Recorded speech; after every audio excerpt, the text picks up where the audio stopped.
Awesome. So tonight we will be studying about Stephen. Okay, how many of you all know Stephen? Not in person, but at least stubborn. Oh yeah. But there are two different words. You know that, right? So I went in Google. Okay, I tried to understand. Like, a lot of people, especially Rachel. We miss Rachel today. She always pronounces like closer to Stephen to stubborn. What does she say? You all know that, right?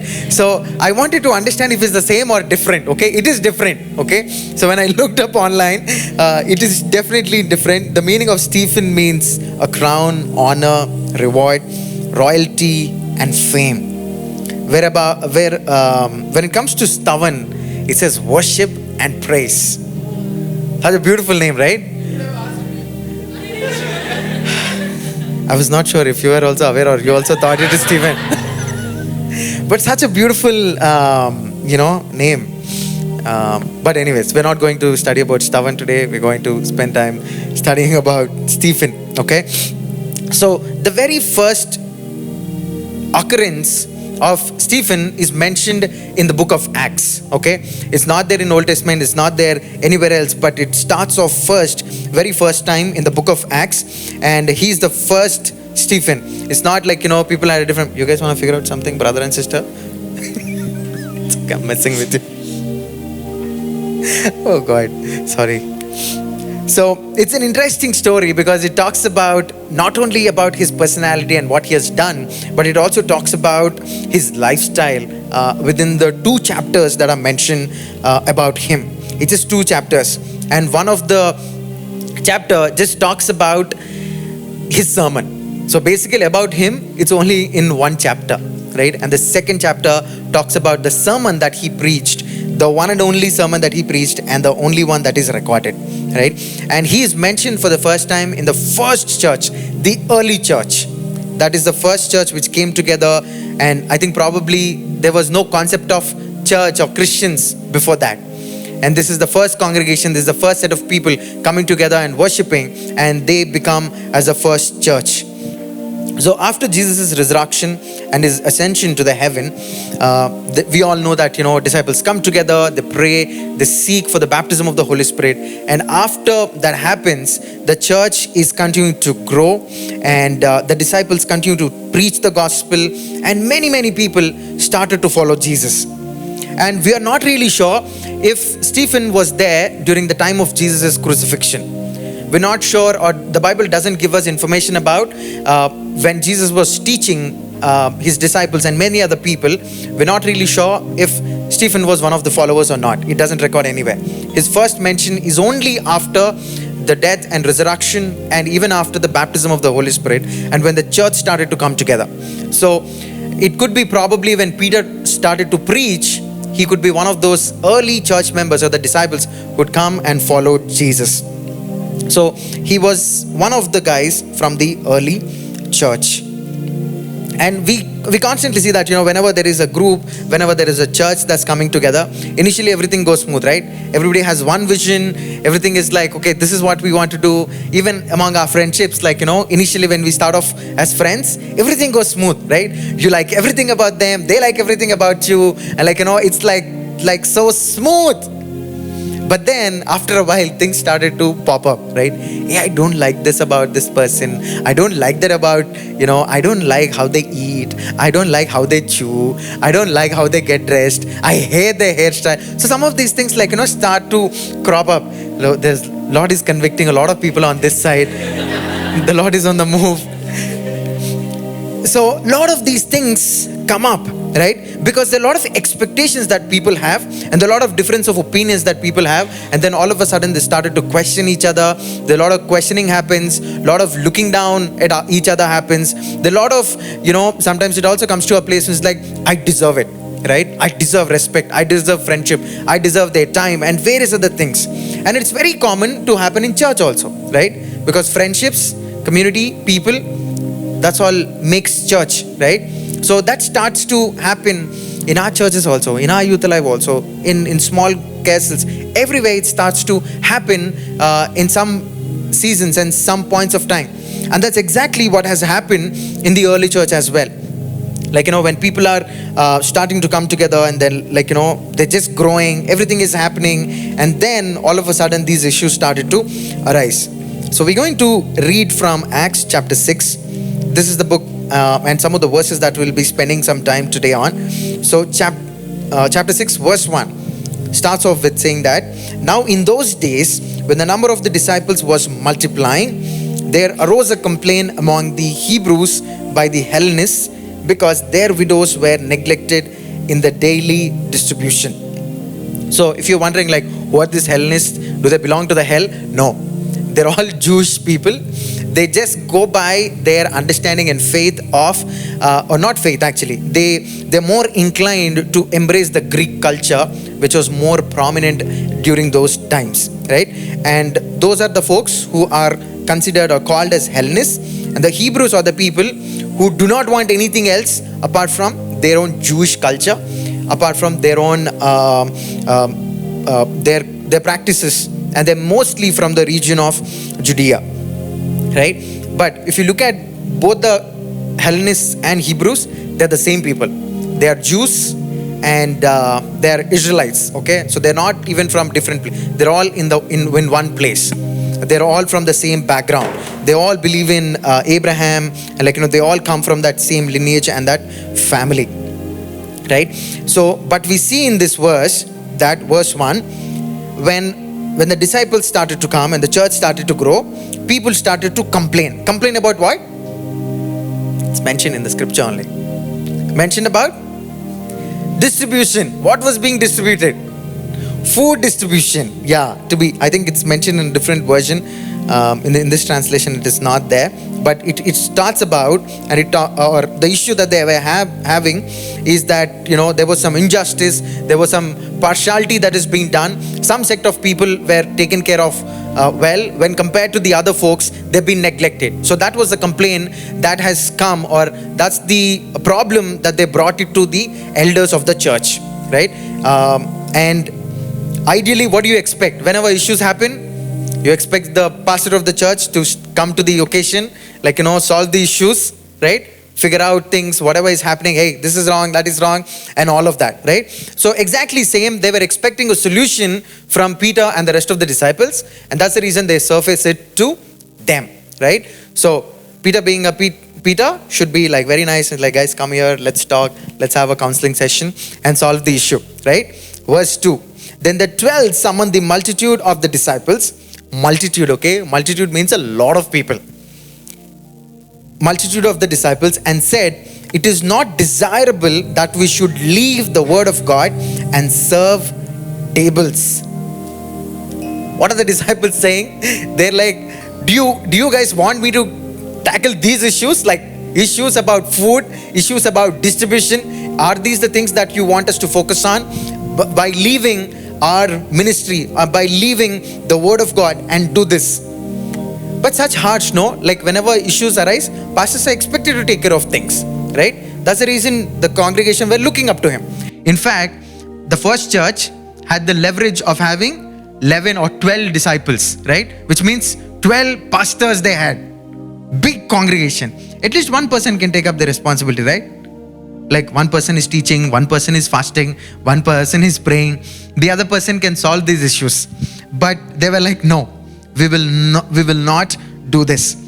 Do you think that, they could have done it out of arrogance, saying that, hey, all you guys are bacha fellows, you're under us, we walked with Jesus, we are the top, we are like the cream, we are the ones, we will only teach, we will not deal with all these issues. They're all second class work. We will not get involved in this. We don't have time for this. If you look at it, the calling upon their lives has always been different, right? Doesn't mean that they've stopped doing when they were asked to do. Remember the time when Jesus fed 5,000 people? Who served the food? Disciples. Who picked up the leftover food? 5,000 people came, ate and left. The work was supposed to be done by disciples. They did what they're supposed to do in that season of their lives. But in this season of their life, they're saying that, hey, my priorities are different. Our priorities takes a different stand right now. Why? Because the seasons have changed. My calling has evolved from a place of serving food to serving the word. So that's the reason they say that, hey, my priority is not this, but I want to do something else. But in different seasons, God elevates people from one position to the other position, right? When they were serving food, nobody probably recognized them, nobody probably appreciated them, but they did it faithfully. So that, God could elevate them when the seasons change. When the times have changed, God elevates them to a position where they are spiritual leaders now. And it's not that, in a culture that we live in, it's not about self-promotion. Like, hey, I want to promote myself. I want to promote my work. I want to promote my teaching. I want to, play at bigger stages. I want to play in probably the biggest arenas. I want to do something with my life. I want to represent India. I want to be the CEO of my organization. You and I have different ambitions and goals. That's the end goal that you have for yourself. But there is a different season for you right now. Right? There are different seasons. That's what we need to understand and recognize in life. A lot of times we always feel that, hey, this is where I belong and this is where I want to be. And then we try to push ourselves into a place like that. And then we fall down very, very badly and miserably. If Peter and any of these guys tried to promote themselves before their time, it would have been miserable, right? It would have been a very wrong time. But there was a time and a season that was waiting for them. And when the time was right, God elevated them to be spiritual leaders. So when you and I have ambitions and goals in life, when you want to do something, when you want to become something, it is so important that we lean on God and we wait on Him to elevate us than we try to push ourselves, saying that, hey, I deserve this. This is what I want. Absolutely, you want, great. You probably might need as well. But is that what something that God wants to do with your life at that stage of your life? Is something very, very important. Why? Because there are seasons in life and each season leads us into the next season. Say with me, seasons lead into seasons. My current season will take me into the next season. If we miss out on current season, it's difficult for us to go to the next season. Why? Because we are learning so much in our current season that will help us in our next season. Could be education, could be anything that you're doing currently. It is all adding up for us to be doing something tomorrow. And it is so important that we remain faithful to smaller things. Only when you are faithful in the small, God can trust us with big. Right? And when we look at some of these aspects, that's what we will unfold in the next few verses, and that we see that, God how trusts people with smaller things, and when they are faithful, God elevates them to the next season or elevates them and gives them bigger things. And for food distribution, like let's assume in Youth Alive, for snack distribution, anybody who's available or anybody who's willing to do, we ask them like, hey, can you serve snacks, right? But they had a criteria in the early church, right? And that's criteria is mentioned in verse 3. It says that, therefore, brethren, seek out from among you 7 men, okay? So basically it is like, find 7 people, ask them to distribute food, right? It should be like that. Hey, whoever is free, the 7 people, call them here, ask them to distribute food. No, the verse goes on and says that, 7 men of good reputation, full of the Holy Spirit and wisdom, whom we may appoint over this business. This is such a joke, no? Just to serve food, first of all, somebody needs what? Good reputation, which means everybody is like, hey, nice guy, like how you guys talk about me. And second thing that they needed was, the person needs to be full of the Holy Spirit and wisdom. For food distribution, why would we need all these? Tell me. We also serve food. When some guests come home, even though you don't want, your parents are like, hey, pani dena. Right, Ria? I've seen Ria too close. I don't want to go see her. I don't want to meet them. Pastor Eunice will be like, go keep water. It's like, Dad. And then she still does it. Anyways. But for these basic things, the early church has a criteria to follow. They were like, the person has to be well respected. The second thing is filled with the Holy Spirit. When you seek anything when it comes to God, right, there is a standard. It cannot be anybody and everybody. There is a standard. Even to serve food, they had a standard. For usually in our day-to-day things, or when we think, it is like, hey, probably some of these things makes more sense for somebody who's preaching, somebody who's leading worship, or somebody who's taking care of the church, or a castle leader. For these guys, it makes sense, but like, I don't think so. For snacks, it's okay. Anybody can serve. But no, there was a standard in the house of God. And whenever anything that we want to do in the house of God, or for God, or for the people of God, it has to be at a standard. It always deserves to be in a place which is worthy. Ephesians 4:1-6, or even the first verse says that, I urge you to live a life worthy of the calling. This is such a beautiful verse. I love this verse so much, because we can never be worthy of the calling. But Paul encourages each one of us that, be worthy of the calling. In everything that we do, could be the tiniest of the things, but we serve in a manner that is worthy of the calling.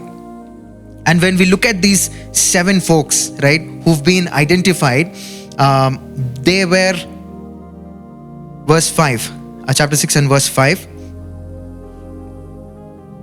It's not only that they were saying, but they actually found 7 people like that. Can you believe that? And they were willing to serve in catering department. Somebody asked me, like, what are you talking about? I'm filled in the Holy Spirit. I speak in tongues 45 minutes non-stop. You want me to do this? They found such people. Verse 5. And the saying pleased the whole multitude. The whole multitude is the congregation, the church. Everybody were aligned when they said that, when the apostle said that this is what we will do. Everybody was pleased, saying that this is the right thing to do. We will do this, right? And they go ahead and do that. And they find all of the people, and they chose Stephen, a man full of faith and the Holy Spirit. They found 6 other people as well, but we'll not be spending time around those guys. But I just want you to see the mention of Stephen.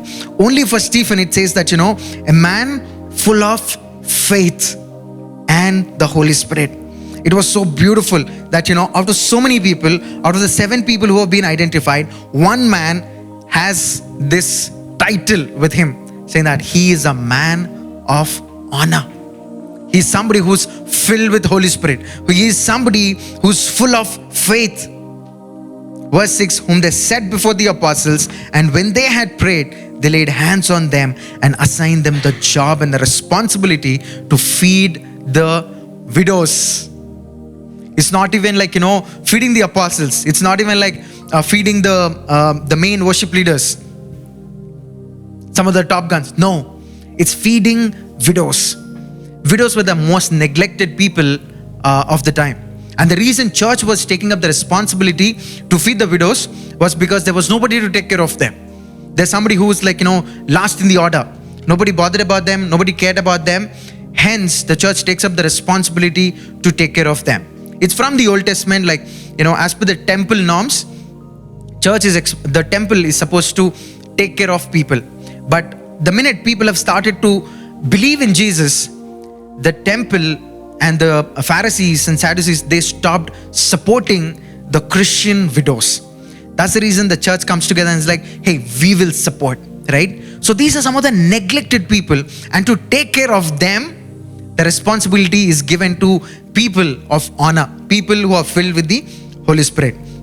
And when the entire church congregation came together and the apostles laid their hands and prayed over them, and especially if you see, Stephen was highlighted because various reasons.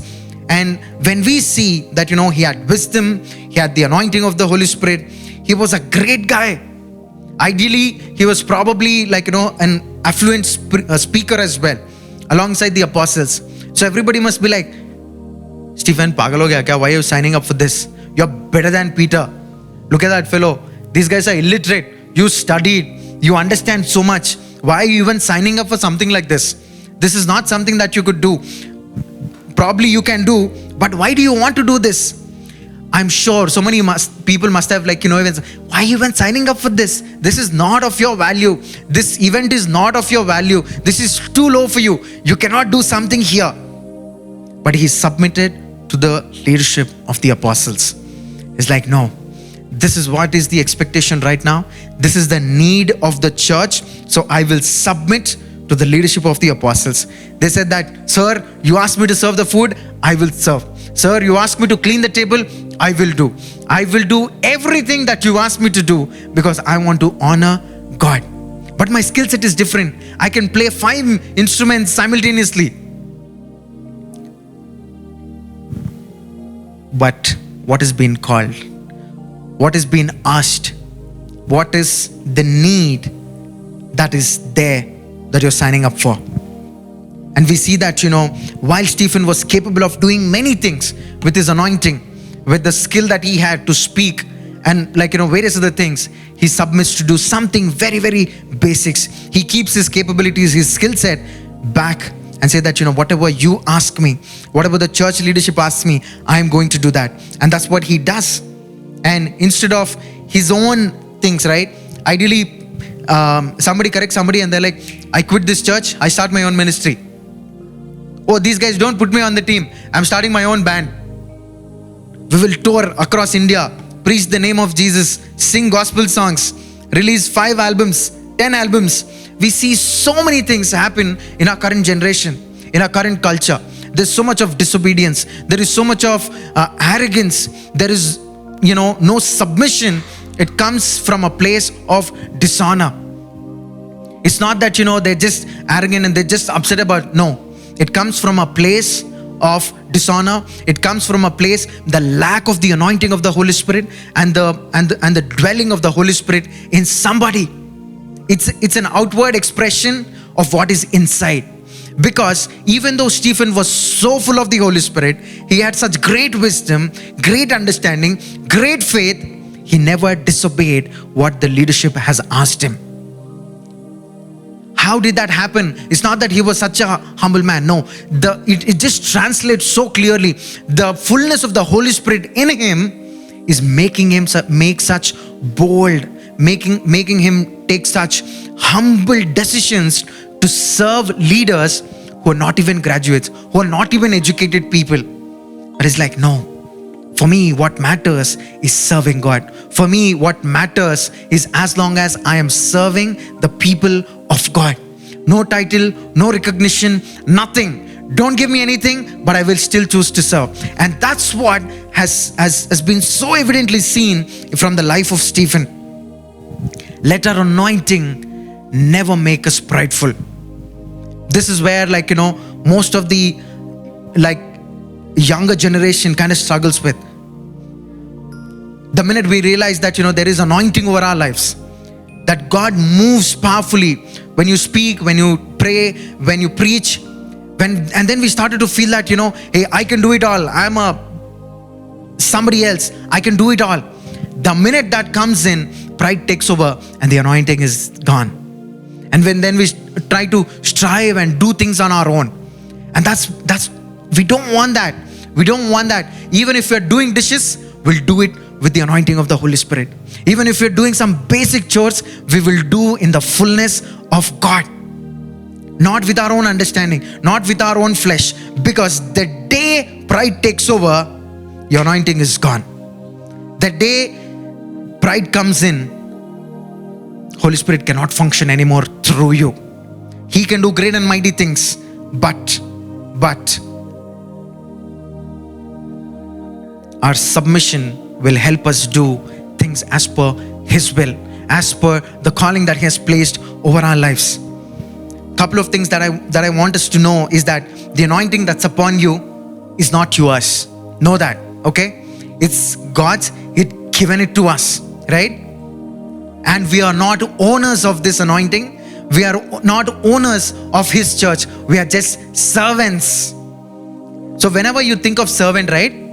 Don't think of posh servant. No. People who do mopping and all of that. That's the servant we talk about. But in the church, it's a different feeling altogether. Like, no, I am the leader, like I'll walk over everyone. No.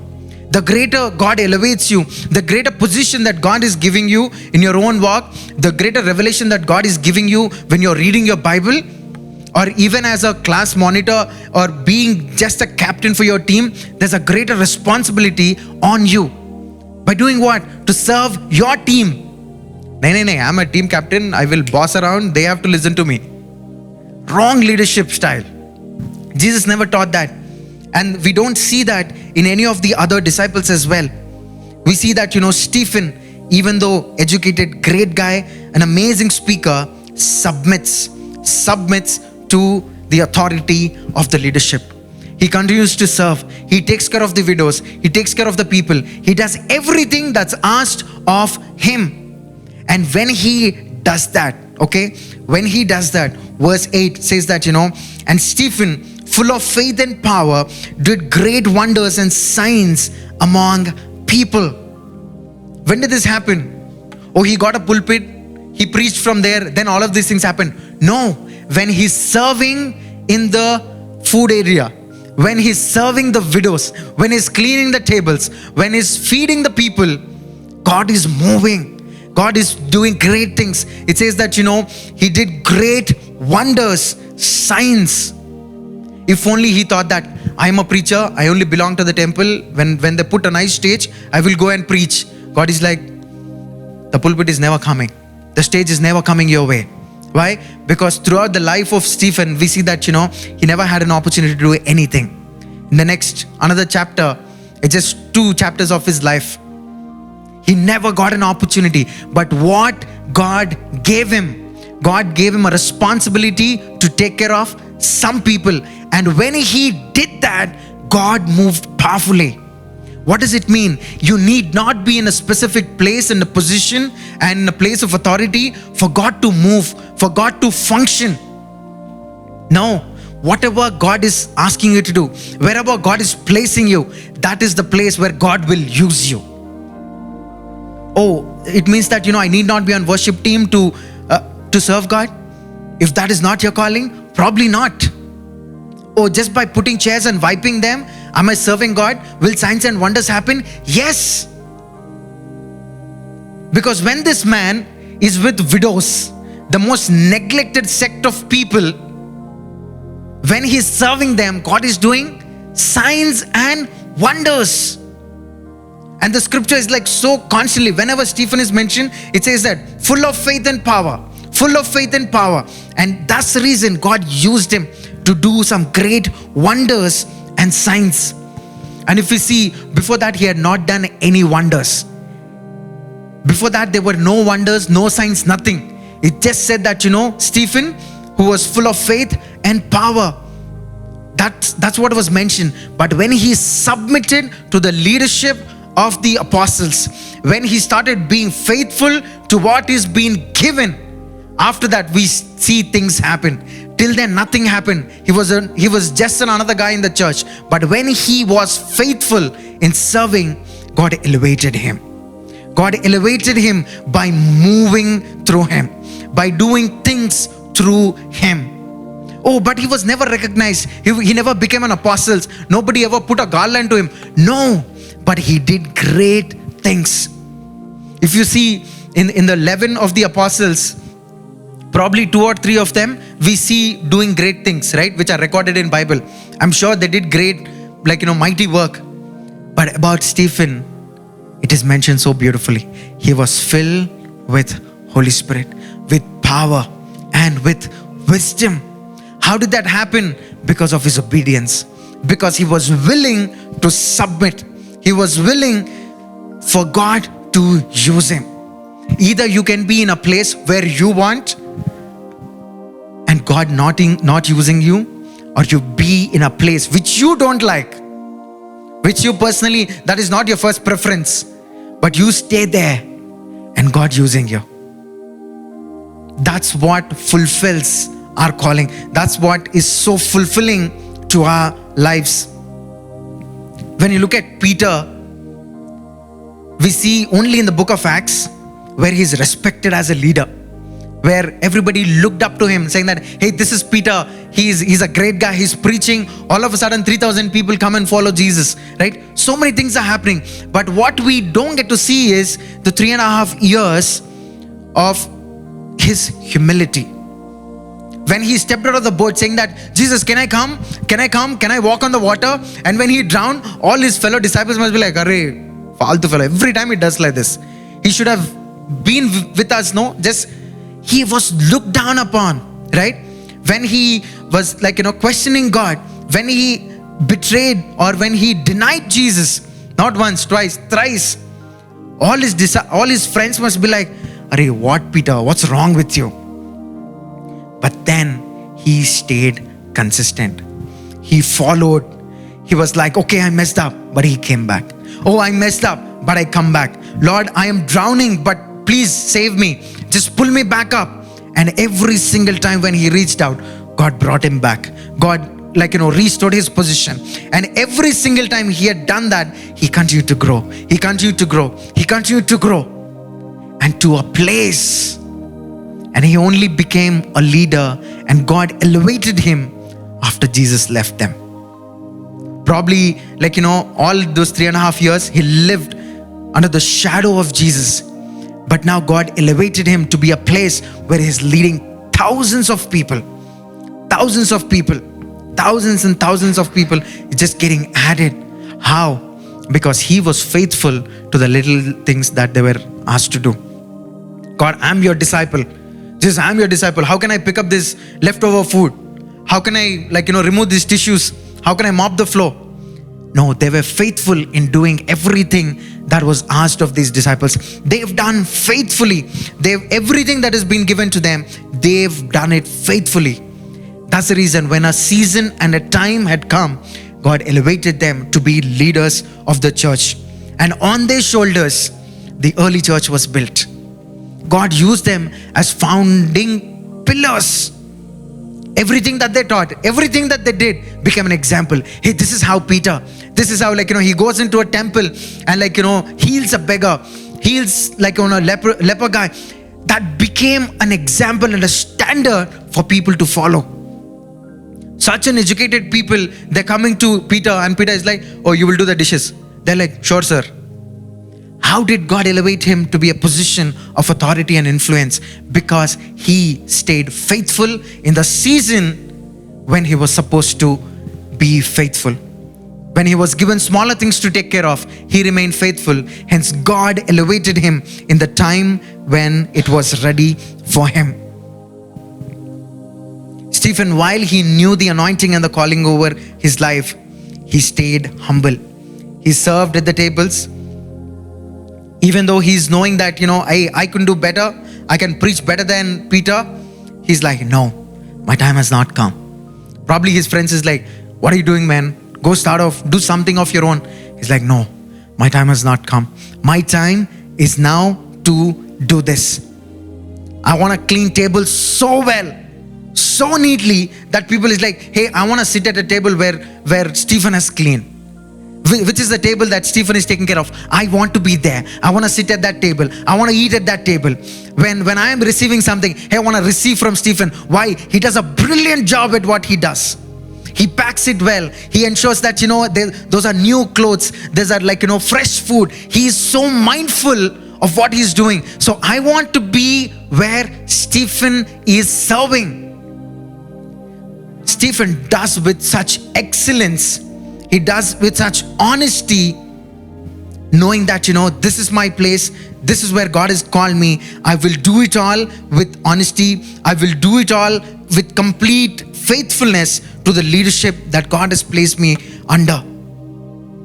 And we see that, the choices that he had made with his own lifestyle and attitude, he ensured that he glorified God. He sowed seeds of faith that God elevated him and used him.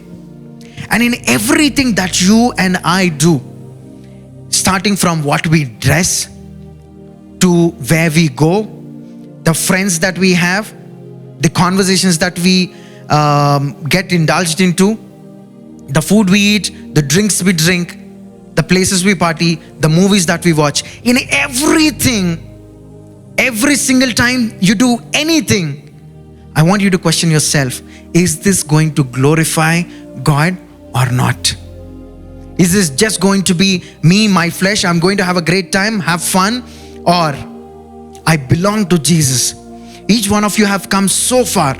You've walked, you've given your life to Jesus. God is wiped your sins clean, gave you a new life, gave you a new hope, give you a new direction and a hope.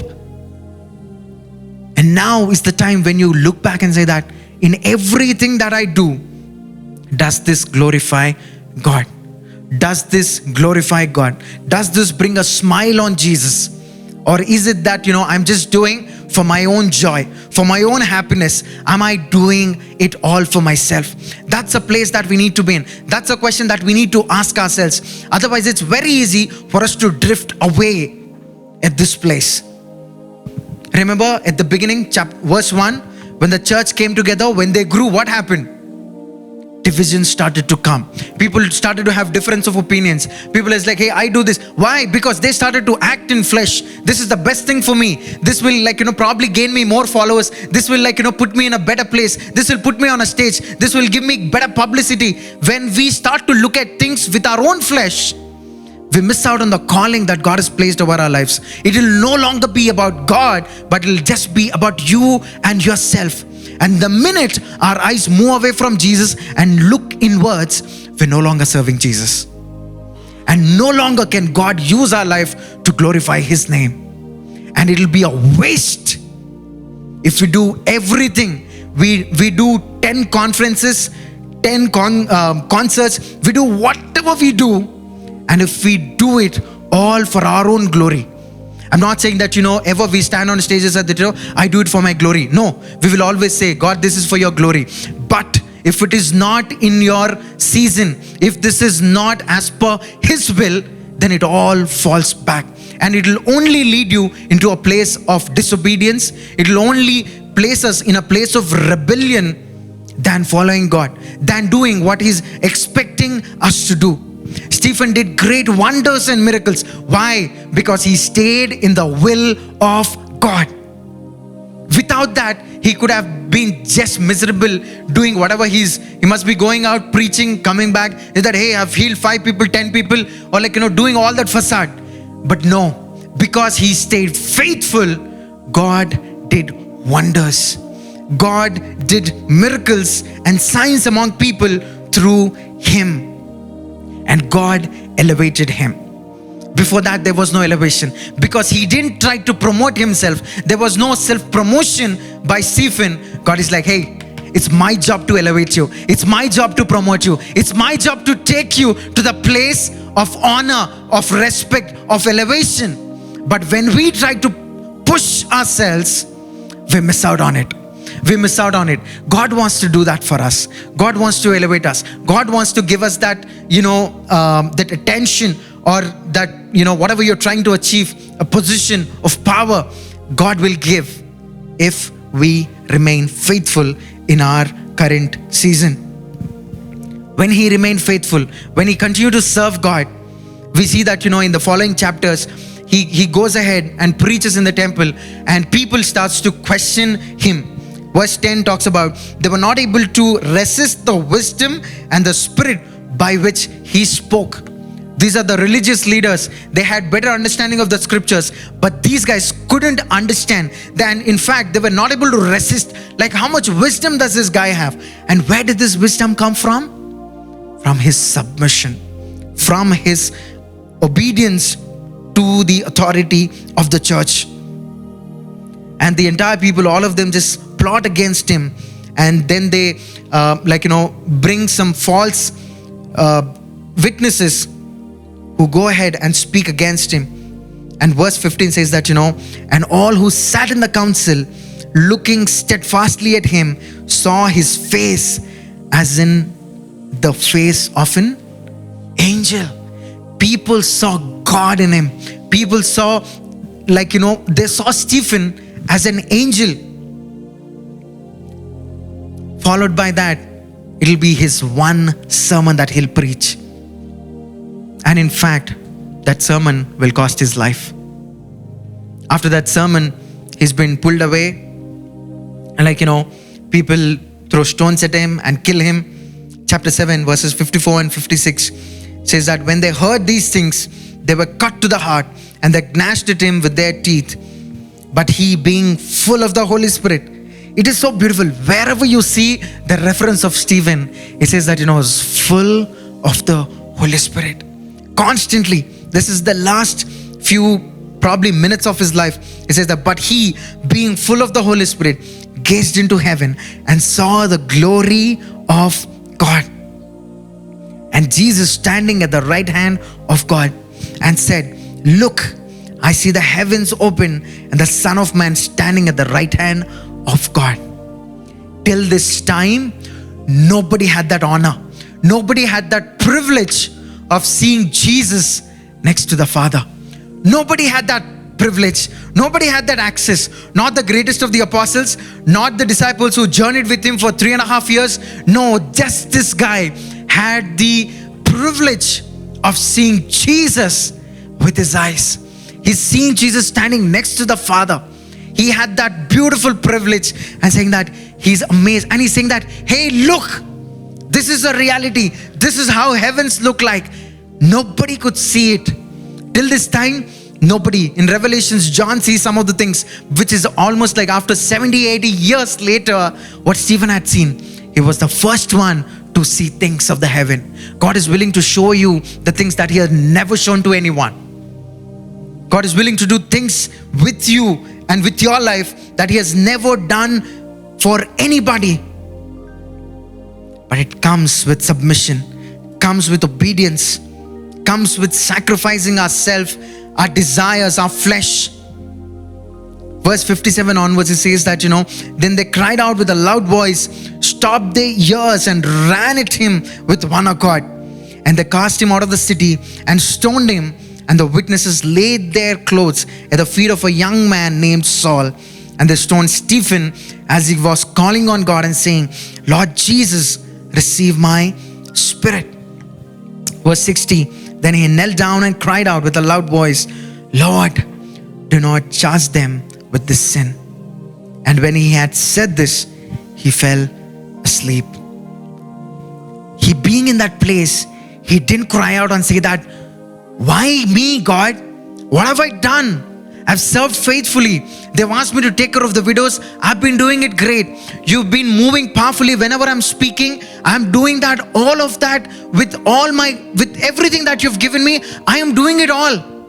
Why I have to go through this? Why people hate me? Why am I the only one who's been persecuted? These questions and these things would have probably been from us, right? If you're in a position. But Stephen never asked that. He never says that. He says, and in fact, it represents so much of Jesus. Stephen is becoming more like Jesus. If we see here, he says that, Jesus, to your hands, I give my spirit. I submit. Lord Jesus, receive my spirit, he says. And he furthermore says that, ideally he should be hating all these guys. But he says that, do not charge this sin against them. These are the two verses that Jesus spoke from the cross. Stephen is speaking like Jesus. He's becoming in the likeness of Jesus. And you and I, that's our goal. That's our desire to become more like Jesus every single day. And Stephen is a classic example of becoming like Jesus. And because of his sacrifice, he had the privilege of dying for Jesus. First guy, first person ever, not the chosen 11, but a man who was taking care of the tables, a man who was taking care of the food catering. He had the privilege of dying for Jesus and saying that my life doesn't matter. It's all about his glory, all about his honor.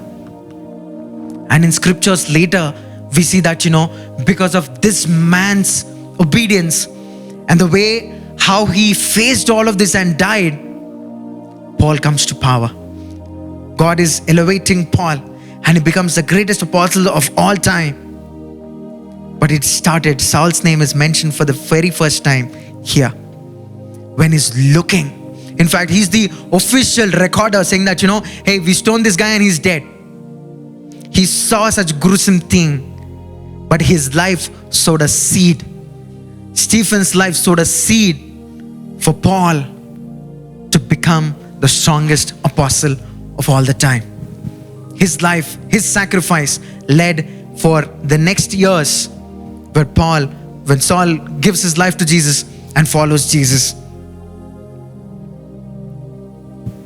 It is so much easy for us to just look at ourselves and do whatever we want to do, or press in and lean on to God and let Him do what He can do.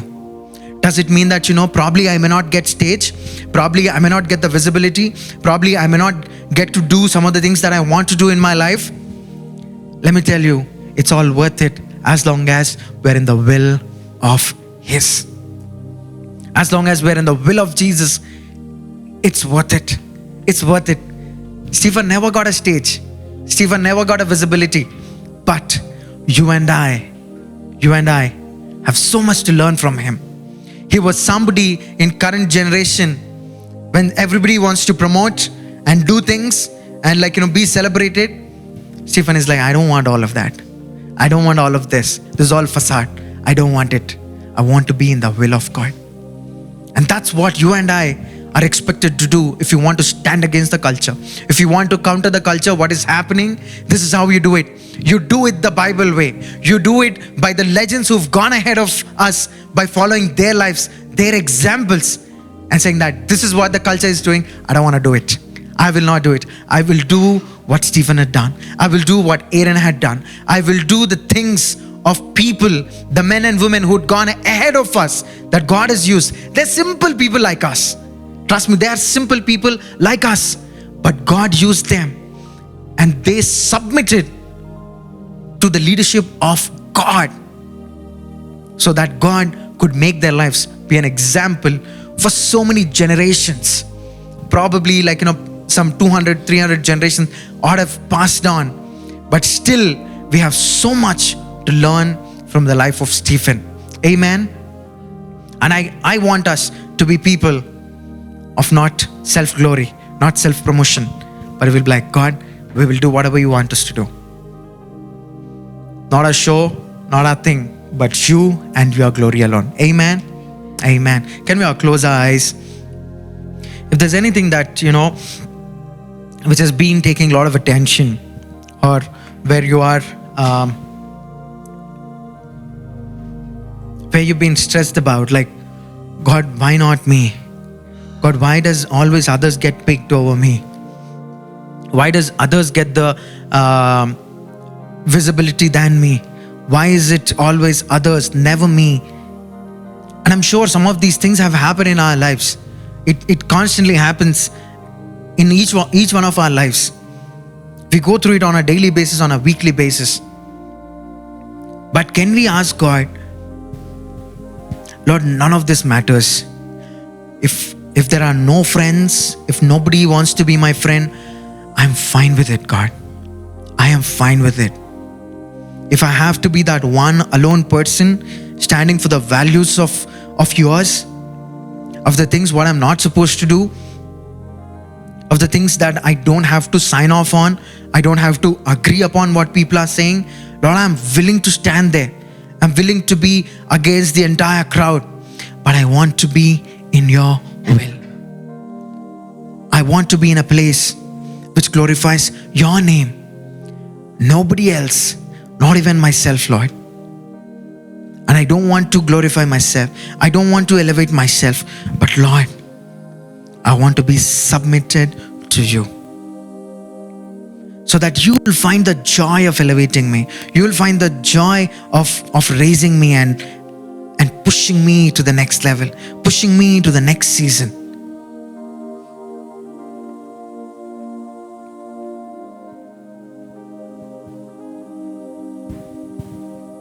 God, we pray that through our lives, many people will be blessed. Many people will get to know you, God, through our lifestyle, through our obedience, through the sacrifices that we make over our flesh. Lord, let your name be glorified. We don't want to be in a place of competition, but Lord, we want to just lean into your presence, lean into your calling, lean into what you want to do with our lives, Lord, not what we want for ourselves. So Lord, I pray that you would humble each one of us.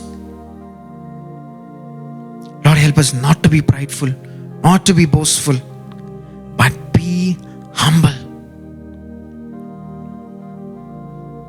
Lord, I pray that this generation, everybody at the sound of my voice, Lord, I pray we will be generation who will not go with the culture.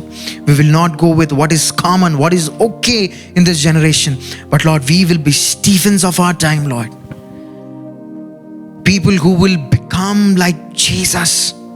We will grow into the characteristics of Jesus. We will grow into the likeness of Jesus, Lord. Lord, help us to be like you, Jesus, in our schools, in our colleges, in our workplaces, and wherever you take us, in the movie theaters, in our restaurants, Lord, wherever you take us, help us to be walking, talking Jesus on earth. So Lord, I pray that your grace would be upon each one of us. I thank you for your sons and daughters in this house, Lord. I release your grace upon each one of them. Lord, I pray that when enemy is pressing, when people are speaking, talking and giving wrong direction and wrong motives are being fed into their heads, Lord, I pray that your Holy Spirit will take over, oh God. Lord, you'll nullify those voices in Jesus' name. And I pray, oh God, that we will tune ourselves, we'll tune our ears, our hearts to you, oh God.